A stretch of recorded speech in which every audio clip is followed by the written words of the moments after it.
What if everything you believe about death is wrong? What if the moment you take your last breath was not decided by fate, not by accident, not by some random twist of the universe, but by you? I know this sounds impossible. I know your mind is already fighting this idea. But stay with me, because what I am about to share with you comes from one of the most extraordinary sources in spiritual history.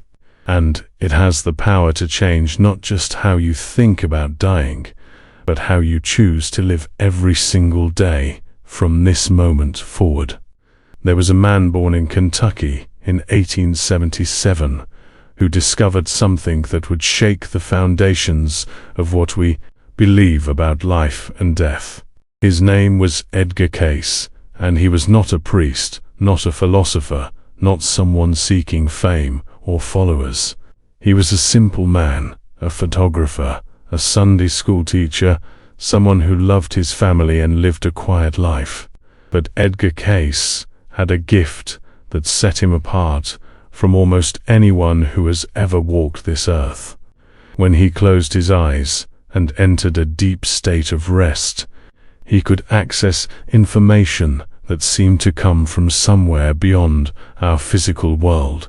He called these sessions his readings, and over the course of 43 years, he gave more than 14,000 of them, all carefully recorded and preserved for generations to come. What Cayce discovered in these readings was not just surprising, it was revolutionary. He spoke of something called the Akashic Records, a kind of cosmic library where every thought, every action, every life ever lived is stored forever. Imagine a place outside of time and space where the complete story of your soul exists. Not just this life, but every life you have ever experienced. Every choice you have ever made. Every lesson you have ever learned. Cayce said he could access this library, and what he found there changed everything we thought we knew about death. Here is the truth that Cayce revealed, and I want you to really let this sink into your heart before your mind tries to push it away. Your death was not assigned to you. It was chosen by you. Before you were born, before you took your first breath, before your mother even knew you were coming into this world, your soul sat down with the universe and made a sacred agreement. You decided when you would arrive, what lessons you would learn, what challenges you would face, and yes, how and when you would leave. This was not done to punish you or to make you suffer. It was done out of love, out of wisdom, out of a deep understanding of what your soul needs to grow and evolve. I can already hear the questions rising in your mind. Why would anyone choose pain? Why would a soul choose illness or loss or tragedy? These are the questions that haunted the people who came to Cayce seeking answers. And what he told them was both simple and profound. Your soul does not see death the way your human mind does. To the eternal part of you, death is not an ending. It is a doorway. It is a graduation. It is the moment when the actor finally steps off the stage and remembers who they really are. Your soul chose this particular exit because it serves a purpose so beautiful, so perfect, that if you could see it from the other side, you would weep with gratitude instead of fear. Think about your own life for a moment. Think about the hardest things you have been through. The losses, the heartbreaks, the moments when you thought you could not go on. Now, think about who you became because of those experiences. Think about the strength you found, the compassion you developed, the wisdom you gained. None of that growth would have been possible without the struggle. Your soul understands this in a way your human mind cannot fully grasp. It knows that the most precious diamonds are formed under the greatest pressure, and it chose your life, including your death, to create something beautiful beyond measure. Cayce spoke often about what he called karmic patterns, but he was very clear that this was not about punishment. The universe is not keeping score, waiting to make you pay for your mistakes. Instead, karma is about balance. It is about experiencing all sides of the human story so that your soul can reach complete understanding.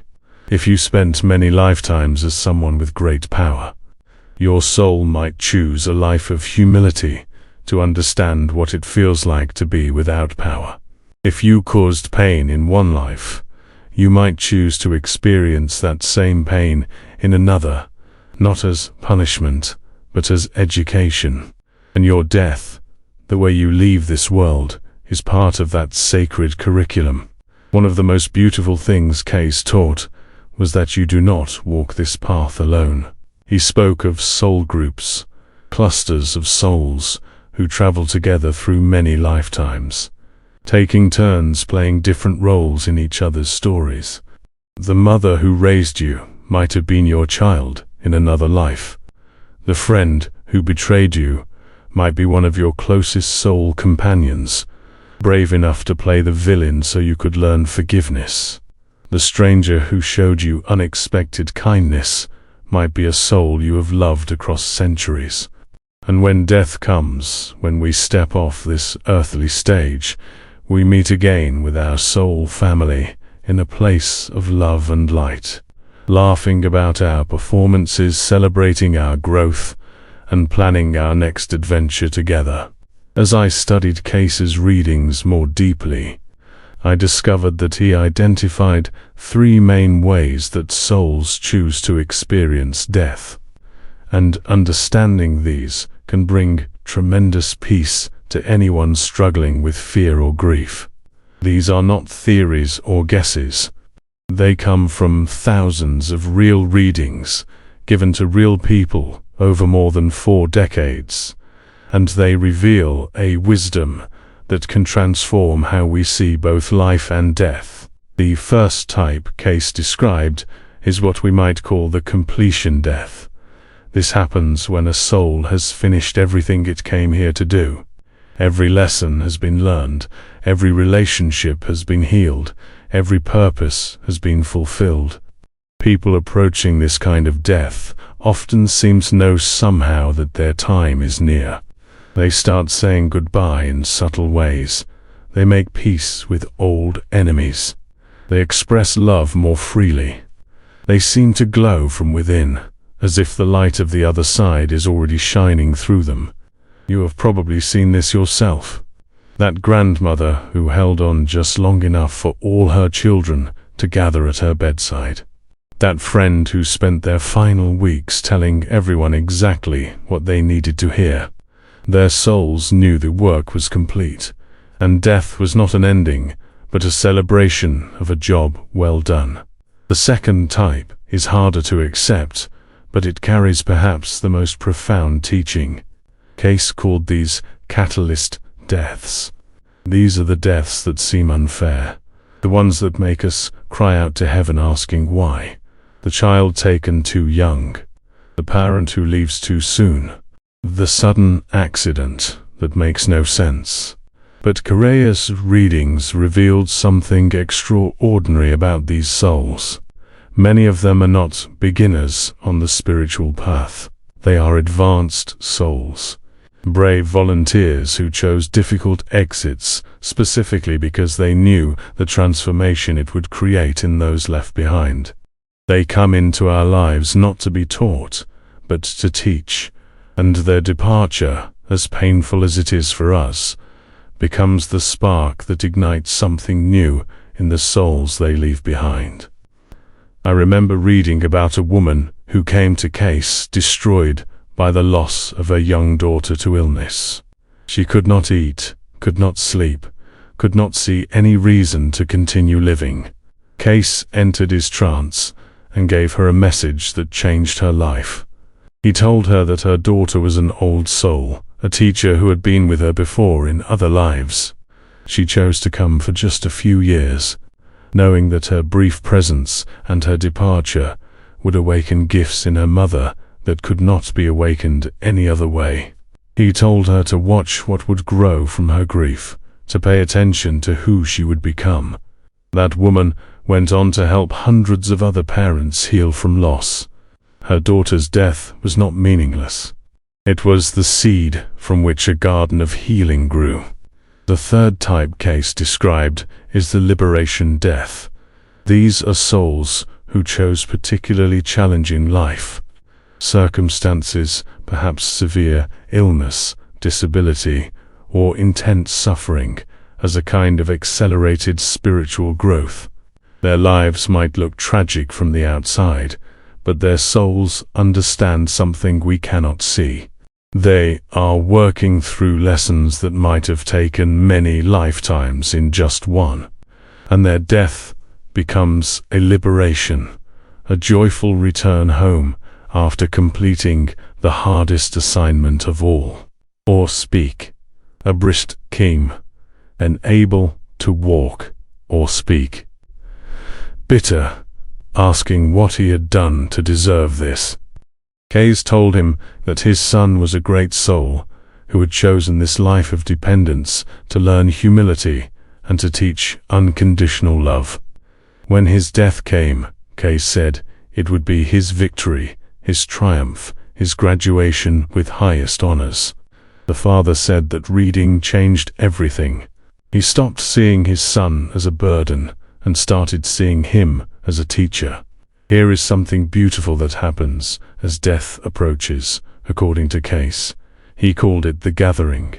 Right before someone is ready to pass, family members feel pulled to visit, even if they cannot explain why. That cousin who was not called in years suddenly shows up. That sibling who is estranged makes peace. Old friends appear as if guided by invisible hands. This is not coincidence. This is the soul orchestrating its own farewell, calling in all the souls who are part of its story for one final moment of connection before the journey continues on the other side. Now, I want to pause here for just a moment. If any of this is touching something deep inside you, if you feel that quiet recognition in your heart that whispers, "This is true," then you are not alone.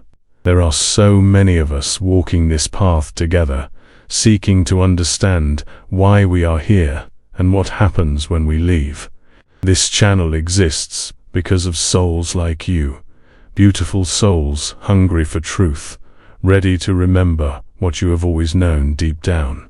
If this message has brought you any peace, any comfort, any sense of wonder, I would be so honored if you would take just a second to subscribe. Not because numbers matter, but because when you join this community, you become part of something bigger. Every time you click that button, you are saying yes to the journey, yes to growth, yes to walking this spiritual path together. And if you feel moved to leave a comment below, please do. Tell me what you felt as you listened. Share what is in your heart, because your words might be exactly what someone else needs to hear today. Cayce spoke of something truly remarkable that happens at the exact moment of death. He called it the great remembering. All through our lives, we walk around with a kind of veil over our awareness. We forget who we really are. We forget where we came from. We forget the plan we made before we were born. But at the moment of transition, when consciousness moves from the physical body back into the spiritual realm, that veil lifts completely. In one beautiful rush of understanding, you remember everything. Not just this life, but all your lives. Not just your joys and sorrows, but the perfect purpose behind each one. Not just your death, but why you chose it and how it served your soul's eternal journey. People who have had near-death experiences often describe this exact phenomenon. They talk about seeing their entire life flash before them, but it is more than just memories. It is understanding. It is suddenly seeing how every piece fit together, how every painful moment led to growth, how every loss opened the door to something greater. They described feelings of overwhelming love, complete acceptance, and the absolute certainty that everything, even the parts that seemed cruel or unfair, was exactly as it needed to be. Cayce said, "This experience awaits every soul.